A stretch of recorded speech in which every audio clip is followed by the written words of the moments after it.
Vous passez vos week-ends à trimer dans votre jardin, à dépenser des fortunes chaque printemps en graines, en terreaux et en plantes annuelles, pour tout voir dépérir dès les premiers frimas de l'automne. C'est le quotidien de la majorité des propriétaires.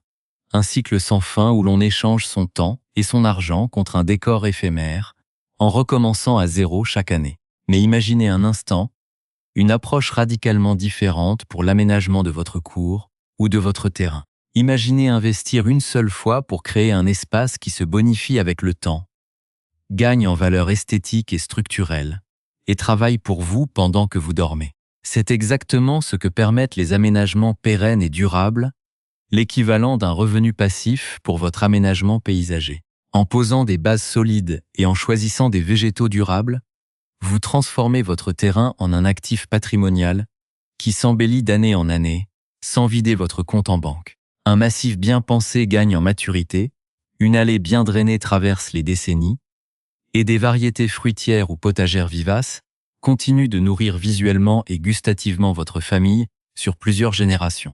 À la fin de cet épisode, vous saurez exactement comment rompre avec la spirale des dépenses saisonnières inutiles. Nous allons analyser ensemble comment structurer votre espace extérieur pour qu'il paraisse haut de gamme, sans pour autant y laisser toutes vos économies. Restez bien avec nous, car nous allons voir comment certaines solutions simples permettent de métamorphoser une cour banale en un écrin de verdure luxueux et autonome, tandis que d'autres choix d'apparence économique ruinent instantanément l'esthétique d'une maison. N'oubliez pas de vous abonner à la chaîne et d'activer la cloche. Chaque semaine, nous décryptons les meilleures astuces d'aménagement paysager, d'optimisation budgétaire et les secrets pour concevoir un jardin valorisant et résilient. Pour réussir l'aménagement de sa cour sans tomber dans le piège du renouvellement perpétuel, il faut comprendre les forces en présence et classifier les solutions disponibles. L'aménagement paysager durable repose sur l'équilibre entre le hardscaping, c'est-à-dire les structures dures comme les terrasses, les allées et le dallage, et le softscaping qui englobe la pelouse, les massifs et le patrimoine végétal. En France, la diversité des climats, de la douceur océanique aux hivers rigoureux de l'Est, impose d'adapter ces composants à la réalité de votre terroir. Le premier facteur de réussite est l'échelle et la hiérarchie visuelle.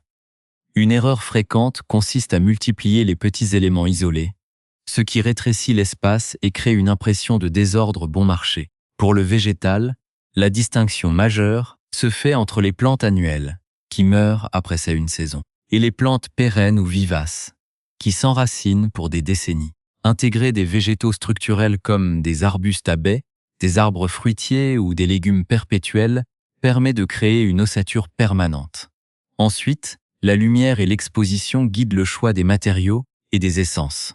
Une zone ombragée accueillera des dallages clairs pour capter la luminosité et des plantes de sous-bois, tandis qu'un plein sud exigera des revêtements qui ne stockent pas excessivement la chaleur et des végétaux résistants à la sécheresse. Enfin, l'entretien et la combinaison des textures jouent un rôle crucial. Associer le bois chaleureux d'une terrasse au grain minéral d'une allée en gravier stabilisé, le tout souligné par un éclairage nocturne subtil, crée un contraste visuel flatteur. Le secret d'un rendu haut de gamme réside dans cette sobriété.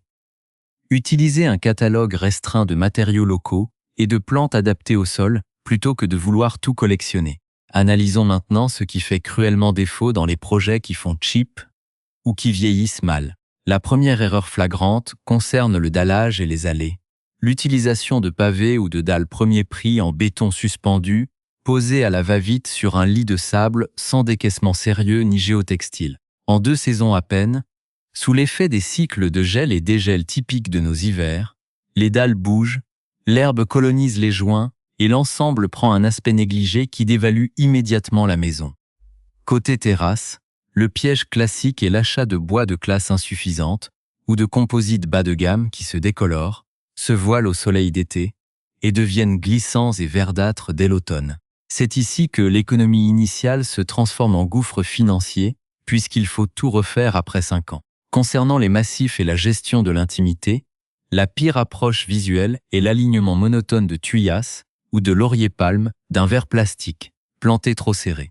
Non seulement cela fait bas de gamme, mais c'est une bombe à retardement sanitaire face aux maladies. Pour la pelouse, Le recours systématique aux engrais chimiques et aux tontes rases crée un gazon perfusé, gourmand en eau en été et vulnérable au moindre coup de chaud. Enfin, l'éclairage de parcelles est trop souvent négligé ou raté.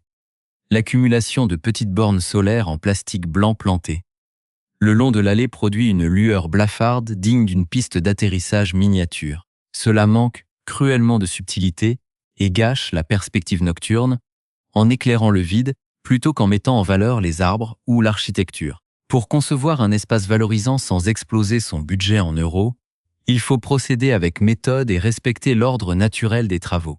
La première étape essentielle consiste à soigner les infrastructures invisibles, le terrassement et le drainage.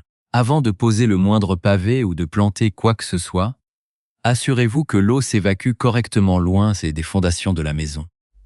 Pour les allées et les zones de stationnement, une excellente alternative budgétaire aux enrobés ou aux pavés coûteux est l'utilisation de stabilisateurs d'alvéoles pour gravier. Vous pouvez réaliser le décaissement et la pose des plaques vous-même, puis les remplir d'un gravier local calcaire ou granitique. Le rendu est propre, parfaitement stable sous les pas ou les roues, et hautement perméable. Pour vos massifs, adoptez la règle de la stratification, placez les arbres et grands arbustes pérennes au fond pour structurer et créer l'intimité. Puis, déclinez vers l'avant avec des vivaces et des couvre-sols qui limiteront naturellement la pousse des mauvaises herbes. Remplacez la corvée du désherbage par un paillage organique épais, BRF ou écorce locale, qui nourrit le sol et maintient l'humidité.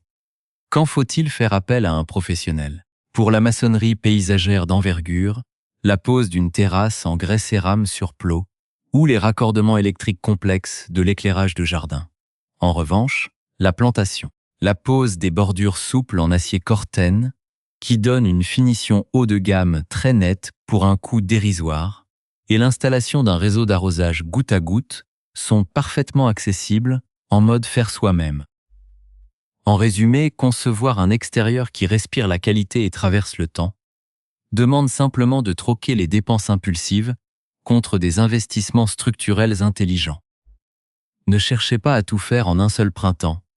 Consolidez une zone après l'autre en privilégiant la durabilité des matériaux et la pérennité du vivant, avant de vous lancer dans les achats ou de signer le moindre devis pour vos prochains travaux d'aménagement. Voici votre checklist compacte de validation. Les niveaux et les pentes d'évacuation des eaux ont-ils été vérifiés avant de figer les allées et terrasses? Les matériaux choisis, bois, pierre, gravier, sont-ils adaptés au climat local et cohérents avec l'architecture de la maison? Le plan de plantation s'appuie-t-il majoritairement sur des végétaux vivaces, pérennes et adaptés à la nature de votre sol? L'éclairage est-il pensé pour valoriser des points focaux précis, un beau tronc, un angle de mur, plutôt que pour inonder la parcelle? Le budget intègre-t-il dès le départ les éléments de finition, bordure, paillage, qui font toute la différence visuelle? En appliquant ces principes, vous cesserez de travailler pour votre jardin et vous laisserez enfin votre aménagement valoriser votre quotidien et votre patrimoine. Et vous, quelle est la priorité sur votre terrain pour cette saison? L'aménagement d'une vraie terrasse durable, la restructuration de vos massifs avec des plantes pérennes, ou la refonte de votre éclairage extérieur? Dites-le moi dans les commentaires, je lis toutes vos réponses, et j'ai hâte de découvrir vos projets. Pour bâtir une cour qui s'affranchit du modèle de consommation saisonnier, il est essentiel de classifier nos options d'aménagement selon leur durabilité, leur coût global et leur comportement face au temps. L'univers de l'aménagement extérieur se divise en deux grandes familles interdépendantes. Les structures fixes minérales ou en bois d'une part, et le patrimoine végétal vivant d'autre part. En France, la clé d'un projet réussi réside dans l'adaptation de ses composantes aux spécificités de nos microclimats, qu'il s'agisse de la sécheresse estivale du bassin méditerranéen ou de l'humidité persistante des hivers du nord et de l'ouest. Commençons par cartographier les variantes de revêtement et de circulation, car ce sont elles qui dictent la géométrie et le standing visuel de votre terrain. Les allées et dallages lourds, les dalles de grès cérame posées sur plot et les pavés de pierre naturelle, comme le granit ou le calcaire local, représentent l'investissement haut de gamme par excellence. Contrairement au béton pressé, ces matériaux ne perdent pas leur éclat et développent une patine élégante. Il structure l'espace de façon définitive et élimine le besoin de rénovation à moyen terme. Les solutions minérales drainantes. Le gravier stabilisé dans des plaques alvéolaires en polypropylène offre un excellent compromis. Visuellement très épuré, il rappelle les cours des demeures bourgeoises françaises. C'est une variante économique, perméable à l'eau, qui ne demande aucun entretien majeur hormis un ratissage occasionnel, les espaces de vie en bois ou composite. La terrasse est le prolongement direct de votre salon. Les essences de bois exotiques de classe 4 ou 5, comme l'Ype ou le Kumaru, ou les bois locaux thermotraités, comme le frêne ou le pin, offrent une stabilité décennale. À l'inverse, les composites d'entrée de gamme se déforment et trahissent immédiatement un manque de qualité. Passons ensuite à la classification du vivant, où s'opposent la logique de consommation et la logique d'investissement. Les massifs à renouvellement, annuels et bisannuels, les géraniums, pétunias ou pensées, offrent une explosion de couleurs immédiate, mais s'éteignent en quelques mois. Ils obligent le propriétaire à passer à la caisse de la jardinerie 2 fois par an et laissent les massifs totalement nus et tristes durant tout l'hiver, l'ossature pérenne, vivaces, graminées et arbustes, les plantes vivaces, comme la lavande, les sauges némoroses ou les échinacées, et les graminées, comme les miscanthus, entrent en dormance en hiver pour renaître plus fortes chaque printemps, en y associant des arbres fruitiers palissés ou des buissons de petits fruits. Groseilliers, cassissiers, arbousiers. Vous créez un aménagement comestible et esthétique qui s'étoffe d'année en année, sans aucun coût de réapprovisionnement. Ce qui différencie fondamentalement ces variantes, c'est leur comportement face au facteur temps et à l'entretien. Un aménagement bon marché exige une attention constante. Désherbage des joints de dalles mal posés, traitement des bois tendres, rachat de terreaux et de godets de fleurs. Un aménagement haut de gamme et pérenne déplace l'effort financier et physique au moment de la conception.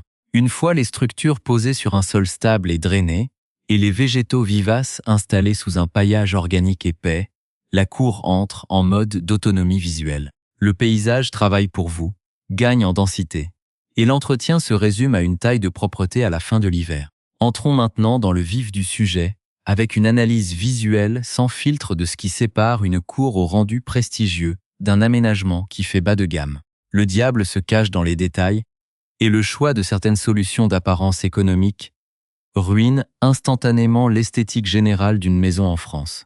Le premier coupable visuel, c'est la gestion des bordures et des transitions entre les matériaux. Dans une cour bon marché, on voit souvent des massifs délimités par des petits rondins de bois traités verts de grande surface, ou des bordures en plastique ondulé qui finissent par se tordre sous l'effet du soleil et des passages de la tondeuse. Cet effet, bricolage, brise les lignes de la parcelle. À l'inverse, un aménagement haut de gamme utilise des lignes de fuite nettes et invisibles, des voliges en acier corten qui développent une patine rouille contemporaine, ou des pavés de granit scellé qui séparent proprement la pelouse du gravier. Examinons ensuite le cas de la terrasse et du dallage, où les erreurs d'économie se paient très cher à l'œil.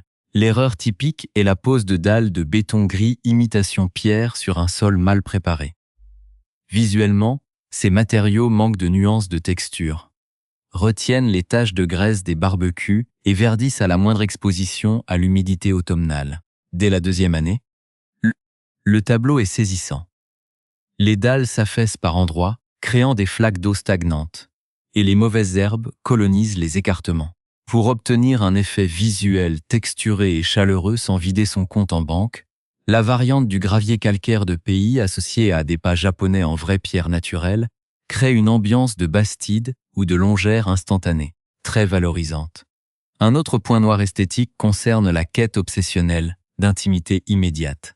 Pour se protéger du vis-à-vis des voisins, la solution réflexe bon marché consiste à installer des brise-vues en toile verte synthétique agrafées sur un grillage simple torsion ou à planter une haie rectiligne de tuyas. Le résultat visuel est oppressant, digne d'une clôture industrielle et rétrécit la perception de l'espace. Un œil averti y voit tout de suite un aménagement low cost. Pour un rendu élégant et persistant, les paysagistes privilégient des panneaux de bois tressés de qualité ou, mieux encore, une haie bocagère libre et étagée. En mélangeant des essences persistantes et caduques aux feuillages variés, comme le cornouiller, le laurier thym et des graminées géantes, On floute les limites de la propriété tout en apportant du mouvement et de la profondeur. Enfin, levons le voile sur l'ambiance nocturne, l'ultime test de standing pour votre terrain. L'effet visuel le plus rutilant, et pourtant le plus raté, provient des projecteurs LED extérieurs surpuissants à détection de mouvement. Ils inondent la façade d'une lumière blanche agressive digne d'un entrepôt logistique dès qu'un chat passe. À cela s'ajoutent souvent de petites balises solaires d'entrée de gamme, piquées dans la terre qui n'éclairent que leur propre plastique. Pour donner une vraie valeur visuelle à votre cour à la nuit tombée, il faut raisonner en clair-obscur. Un beau jardin nocturne utilise des spots basse consommation dissimulés au pied d'un grand arbre ou orientés vers un mur en pierre sèche. En éclairant la structure végétale par le bas, on crée des ombres théâtrales et une atmosphère feutrée et chaleureuse qui donne immédiatement l'impression d'un domaine conçu par un architecte. Pour passer de la théorie à la pratique et métamorphoser votre cour sans y laisser toutes vos économies, il faut adopter une méthodologie de chantier rigoureuse et faire les bons arbitrages. La règle d'or pour concilier petit budget et rendu haut de gamme consiste à investir sur le squelette de votre aménagement et à économiser sur ce qui peut pousser ou s'installer progressivement. Le premier choix pratique concerne le sol. Au lieu de couler une chape de béton coûteuse pour votre terrasse, optez pour une pose sur plot réglable directement sur un sol excavé, damé et recouvert d'un feutre géotextile épais. Cette technique permet d'utiliser des dalles en grès cérame de forte épaisseur. C'est un matériau inaltérable, insensible au gel, facile à nettoyer au balai-brosse et qui offre l'esthétique exacte des pierres de Bourgogne ou des schistes ardoisiers, pour une fraction du prix d'une pose collée traditionnelle. Côté végétal et massif, l'erreur typique de précocité consiste à acheter des dizaines de petits godets de plantes annuelles fleuries pour remplir l'espace immédiatement. La correction est simple. Appliquez la technique de la triangulation avec des plantes vivaces et des arbustes de structure achetés en jeunes plants, en conteneurs de 2 à 3 litres, beaucoup moins chers que les grands sujets. Installez au centre ou en fond de massif des végétaux à forte valeur ajoutée et à grand développement comme un buisson de baie de mai, honeyberry, des groseilliers ou des pieds de rhubarbe. Comblez les espaces vides entre ces arbustes avec des couvre-sols vigoureux comme du géranium vivace ou de la sauge. Pour l'entretien, oubliez la bâche plastique noire qui s'effiloche avec le temps et asphyxie le sol. Étalez une couche de 7 à 10 cm de broyat de bois local ou de paille de chanvre. Ce paillage organique maintient l'humidité en été, réduit les arrosages de 80%, empêche la levée des adventices et se transforme en humus fertile, économisant ainsi l'achat d'engrais chimiques. Pour les circulations et les zones de stationnement, la combinaison idéale associe l'esthétique et la praticité. Évitez l'enrobé noir qui surchauffe en été et fait perdre tout charme à une maison individuelle. Privilégiez des plaques stabilisatrices d'alvéoles, remplies de gravier calcaire de carrière locale, en granulométrie 6-10 ou 8-15. Pour corriger l'aspect parfois trop minéral d'une grande allée, intégrez-y des bandes de pavés de récupération ou créez des ruptures visuelles à l'aide de bordures en acier Corten que vous pouvez poser vous-même à l'aide d'un simple maillet et de piquets de fixation. Enfin, pour l'éclairage de votre parcelle, évitez le piège du câblage complexe en 230 volts qui nécessite de creuser des tranchées à 60 cm de profondeur avec un grillage avertisseur rouge. La solution moderne, sécurisée et accessible sans électricien, est le système basse tension 12 volts à brancher sur une simple prise extérieure étanche. Vous pouvez installer vous-même les câbles à fleurs de sol, dissimulés sous le paillage de vos massifs. Utilisez des spots LED à piquer à faisceau blanchot, 2700 kelvins. Pour éclairer par le bas le feuillage de vos arbustes fruitiers ou la texture d'un vieux mur. Vous obtenez ainsi un rendu lumineux subtil, évolutif au fil de la croissance du jardin, et totalement sécurisé pour les enfants et les animaux. Nous y voilà. En appliquant ces principes de bon sens, d'infrastructures durables et de choix de végétaux pérennes, vous passez enfin du statut de consommateur passif à celui de gestionnaire avisé de votre patrimoine. Aménager sa cour ou son terrain en France n'est pas une question de budget illimité, mais de vision à long terme. En choisissant des matériaux locaux qui se patinent avec élégance et des plantes vivaces ou comestibles qui s'enracinent pour les 30 prochaines années, Vous créez un espace résilient qui gagne en valeur esthétique à chaque saison. Vous brisez le cycle infernal du renouvellement printanier pour laisser la nature et les structures stables travailler pour vous, même pendant l'hiver. Votre maison mérite cet écrin de verdure stable, structuré et valorisant, loin des artifices en plastique et des solutions éphémères de grande surface, avant de vous lancer dans vos prochains achats en jardinerie ou de planifier votre prochain week-end de travaux. Voici votre mini checklist de validation pour garantir un résultat d'aspect haut de gamme et pérenne. Stabilité et drainage. Le fond de forme de vos allées et terrasses intègre-t-il un décaissement sérieux et un feutre géotextile pour bloquer les adventices et éviter les affaissements au premier gel? Règle des 80% de pérenne. Vos massifs sont-ils composés à une large majorité d'arbustes structurels, de fruitiers ou de vivaces pour éviter de devoir tout racheter au printemps prochain? Zéro plastique visible. Avez-vous banni les brise-vues en toile synthétique et les bordures ondulées au profit de matériaux nobles comme l'acier corten, la pierre locale ou les haies bocagères étagées? Éclairage indirect. Vos luminaires sont-ils orientés vers des éléments d'architecture ou des feuillages en blanc chaud 12 volts pour créer du relief plutôt qu'une lumière crue et aveuglante? Protection organique, un paillage végétal de qualité. Broyat, chanvre. Est-il prévu sur 7 à 10 cm pour nourrir le sol, limiter le désherbage et économiser l'eau d'arrosage? Si vous avez coché toutes ces cases, vous êtes sur la voie royale pour bâtir un aménagement paysager qui fera la fierté de votre famille et l'admiration de tout votre voisinage pour les décennies à venir. Pour nourrir notre communauté de passionnés et s'entraider à concevoir des espaces magnifiques. J'ai une question pour vous. Par quelle transformation allez-vous commencer sur votre terrain cette saison? Êtes-vous plutôt d'attaque pour restructurer vos circulations avec du gravier stabili et des lignes nettes? Ou préférez-vous implanter vos premiers massifs de vivaces et de fruitiers perpétuels pour un jardin qui se gère tout seul? Dites-moi tout dans les commentaires ci-dessous. Je lis chacun de vos messages avec attention pour vous donner mon avis. Si cet épisode vous a ouvert les yeux sur une autre manière d'aménager votre extérieur, défoncez le bouton j'aime, partagez la vidéo à un ami fatigué de tondre et de désherber pour rien, et abonnez-vous à la chaîne pour ne rater aucun de nos prochains guides pratiques. Prenez soin de votre terre, planifiez